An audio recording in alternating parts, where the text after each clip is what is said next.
హిందూ, ఇస్లాం, Christian అన్ని మతాలు ఒకటే చెప్పాయి, ఉన్నది ఒక్కటే సత్యం, మిగిలినదంతా భ్రమ అని. హిందువైనా, ముస్లిం అయినా, క్రిస్టియన్ అయినా ప్రతి ఒక్కడు భగవంతుని స్వరూపమే. అతడు గ్రహించినట్లయితే ఈ ఒక్క విషయం తెలుసుకుంటే చాలు అన్నారు. ఆ మాటలు విని రామరాజు గారు, అయ్యా, భగవాన్ శ్రీ సత్యసాయి బాబా వారు కూడా ఇదే విషయం చెప్తారు. నేను సరిగ్గా అర్థం చేసుకోలేకపోతూ ఉన్నాను. నేను విశిష్టాద్వైతిని. భగవాన్ బాబా ద్వైతము, విశిష్టాద్వైతము, అద్వైతములను పుష్పము, కాయ, పండులతో పోల్చి మరీ చెప్పారు అన్నారు ఆయనతో.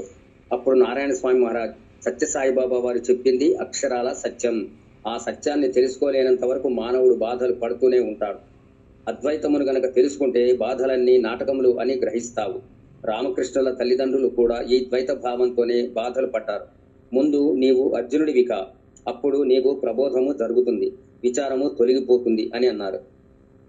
అంటే అర్జునుడిలాగా మనం స్వామికి శరణాగతి పొందితే ఆయన మనకి గీత ఉపదేశం చేసినట్టుగా అన్ని తెలియజేస్తారని ఆ భావంతో చెప్తున్నారు. మరునాడు ప్రొఫెసర్ రామరాజు గారు తన మిత్రులైన డాక్టర్ అగర్వాల్ గారితో కలిసి మరల నారాయణ స్వామి మహారాజ్ ఆశ్రమానికి వెళ్లారు. ఆ రోజున ఆయన 4 మహావాక్యాల గురించి సోదాహరణంగా భగవద్గీతలోని శ్లోకాలతో వివరించారు. ఆ వివరణకు ప్రోద్బలకంగా ఉండటం కోసం ఆయన తన దగ్గర ఉన్న టేప్ రికార్డర్లో ఒక క్యాసెట్ పెట్టి ఆన్ చేశారు. ఆ టేప్ రికార్డర్లో నుంచి ఒక గంభీర స్వరంతో ఉపన్యాసం ఆరంభమైంది. ఆ ఉపన్యాసకుడు ముందుగా ఈ వర్తమాన యుగంలో భక్తిని విశేషంగా ప్రచారం చేస్తున్న భగవాన్ శ్రీ సత్యసాయి బాబా వారికి వినయపూర్వకంగా కృతజ్ఞతలు తెలియజేశాడు.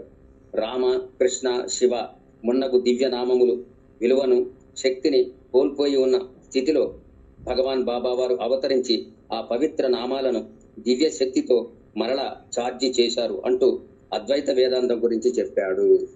చూడండి, ఎవరో మాట్లాడింది ఆయన ఎవరో తెలియదు, కానీ ముందు సత్యసాయి బాబా వారి గురించి చెప్పి ఆయన యొక్క అవతార తత్వం గురించి కూడా తెలియజేశారు. ఆ ఉపన్యాసకుడు ఈ విధంగా శ్రీ సత్యసాయి బాబా వారిని మనసారా ప్రశంసించడం విన్న రామరాజు గారికి ఎంతో ఆనందం కలిగింది. ఆ ఉపన్యాసకుడు ఉత్తర భారతదేశంలో ఎంతో ప్రఖ్యాతి గడించిన హరిద్వార ఋషి యుగపురుష పరమానందజీ మహారాజ్. ఆయన పేరేంటి?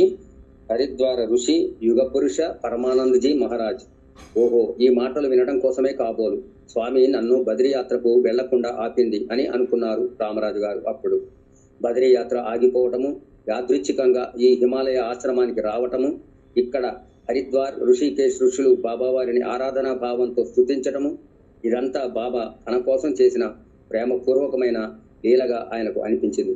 రామరాజు గారు నారాయణ స్వామి మహారాజ్తో, అయ్యా, ఈ మధ్య బాబావారు నాతో మాట్లాడటమే లేదు, నాపై వారికి కోపం వచ్చిందేమో అని అనిపిస్తుంది, అది నా మనస్సులో తీరని బాధగా ఉంది అని అన్నారు.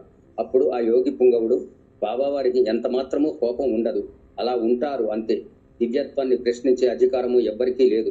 బాబా ప్రతిరోజు తనను శరణు వేడిన కొన్ని వేల మందితో వ్యవహరిస్తూ ఉంటారు. రూపరహితుడు, అపరిమితుడు అయిన పరమాత్మ ఒక రూపమును ధరించి వచ్చినప్పుడు ఆయనకు కొన్ని పరిమితులు ఉంటాయి. మనకు ఎలాగో ఆయనకు కూడా ఉన్నది రోజుకు 24 గంటలే. నీ ఒక్కనితోనే ఎక్కువ గంటలు గడపడానికి ఆయనకు సమయం ఎక్కడ ఉన్నది? అందువల్ల ఆయన నా ద్వారా నీతో మాట్లాడుతున్నారు అని గ్రహించు. ఆయన నీలో నాలోను కూడా ఉన్నారు. నీవు నేను కూడా పరబ్రహ్మ స్వరూపులమే, తారతమ్యమే లేదు అంటూ నారాయణ స్వామి మహారాజ్ రామరాజు గారి పాదాలకు నమస్కరించారు. చూడండి, అంత గొప్ప వ్యక్తి. అంటే ఆయనలో కూడా భగవంతుని చూస్తున్నాను అనే భావంతో ఆయన